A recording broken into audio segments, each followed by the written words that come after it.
Special update পাওয়ার জন্য subscribe করে bell আইকনে ক্লিক করতে ভুলো না। রাহুল বাড়িতে ফিরে আসলে সবাই খুশি হয়ে যায়। তারপর রাহি তার বাড়ির লোকজনদের দেখে বলে, তোমরা এখানে চিন্তা করতে করতে চলে এসেছো? পাশ থেকে তথাগত বলে, না না, আমরা এমনি এসেছি। তখন রাজীব বলে, ওরা চিন্তা করতে করতে এখানে এসেছে আর এসে যা সবার কথা শুনলো।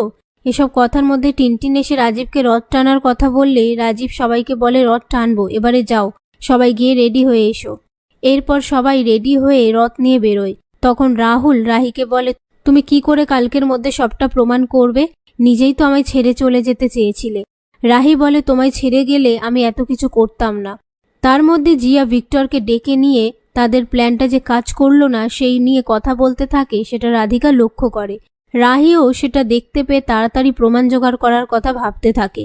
রাত্রিবেলা রাহি সমস্ত এভিডেন্সগুলো দেখে রাখে। তখন রাহুল বলে, তুমি তো আমায় ছেড়ে চলেই যাচ্ছিলে, তাহলে এত কিছু কেন করছো?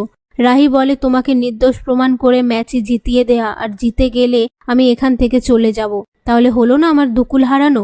এই নিয়ে তারা কথা বলতে থাকে। পরের দিন রাহি ও রাহুল মিটিংয়ে এসে রাহুলের জন্য যে হেলথ ড্রিঙ্কটা বিদেশ থেকে কেনা হয়েছে তার ডিটেলস দেয়।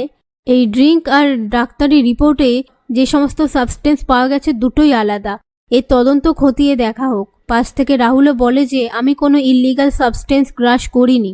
এ সমস্ত কথা বলার সময় একজন বলে ওঠে, আমাদের শেখাতে আসবেন না, নিজেরা অন্যায় করেছেন, এখন স্বামী স্ত্রী তার সালিশি করতে এসেছেন। পাশ থেকে আরেকজন বলে ওঠে, আপনি অন্যায় করেছেন, এই অন্যায় তো অনেকে মুখ দেখানোর জায়গা পায় না বলে সুইসাইডও করে। একথা শুনে রাহি বলে, যদি প্রমাণ হয়ে যায় রাহুল এ কাজটা করেনি, তাহলে আপনি সুইসাইড করবেন তো? এই বলে অফিসারকে ডাকলে অফিসার তাদেরকে বলে, আমরা একটা কমিটি গঠন করেছি, আমি রাহুল রায় চৌধুরীর কেসটা হ্যান্ডেল করছি, আজই তদন্ত শুরু হবে। পাশ থেকে রাহি বলে, তদন্ত চলাকালীন আপনারা কেউ রাহুলকে খেলা থেকে বের করে দিতে পারবেন না। আমার সেদিনকার সিসিটিভি ফুটেজ সব জায়গার চাই। সেই মুহূর্তে একজন বলে, সিসিটিভি ফুটেজ জোগাড় করতে তো টাইম লাগবে। কথায় কথায় রাহি বলে, উনি এই চ্যাম্পিয়নশিপটা খেলছে আমাদের দেশকে রিপ্রেজেন্ট করার জন্য। উনি যদি না খেলেন আমাদের দেশকে রিপ্রেজেন্ট করার মতন কেউ থাকবে না। আপনাদের গাফিলতির জন্য তো একজন প্লেয়ারের ক্যারিয়ার শেষ হয়ে যেতে পারে না।